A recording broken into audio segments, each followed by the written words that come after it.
40 வருடங்களுக்கு முன் 80களில் வாழ்ந்த இனிய வாழ்க்கை. செருப்பு அருந்தால் தைத்து போட்டுக் கொண்டோம். காதலித்து திருமணம் செய்தாலும் கணவனை வாங்க போங்க என்றுதான் மனைவி அழைப்பாள். ஆணியில் மாட்டி கிழிந்த துணியை தைத்து உடுத்திக் கொண்டோம். முதல் நாள் கூட்டு, பொரியல், ரசம், சாம்பாரை சுண்ட செய்து பழங்கஞ்சியுடன் பருகினோம். எல்லா கல்யாணத்திலும் மதிய உணவு பிரதானமாக இருந்தது. வடை பாயசத்துடன் வீட்டு சொந்தங்களே பாசத்துடன் பரிமாறினார். ரயில் பயணத்திற்கு புளி சாதமும் எலுமிச்சை சாதமும் கட்டி சென்றோம். பெரும்பாலும் பேருந்தில்தான் போனோம். பள்ளி மாணவர்கள் குழந்தைகளாக இருந்தனர். இளையராஜா தான் எங்கும் ஒலித்தார். பாடல்களின் வரிகள் புரிந்தன.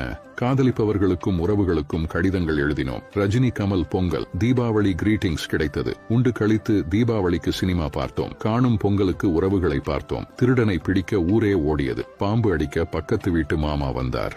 பக்கத்து வீட்டு பெரியவர்களுக்கு பயந்தோம். கல்யாணத்திற்கு உறவுகள் 2 நாள் முன்னரே வந்தனர். மானேஜராக பணிபுரிந்தாலும் தந்தை சைக்கிளில் தான் பவனி வந்தார்.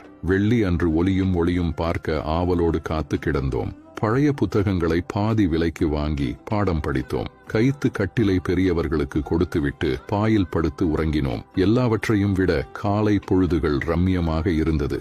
முன்னேற்றம் என்ற பெயரில் நல்லவற்றை தொலைத்தோம். நாகரீக போர்வை போர்த்தி நாசமாய் போனோம். அன்றைய வாழ்க்கையில் பிரச்சனைகளும் இருந்தன. இன்று பிரச்சனைகளே வாழ்க்கையாகி போனது. அனைவருக்கும் பகிருங்கள். Download ShareChat.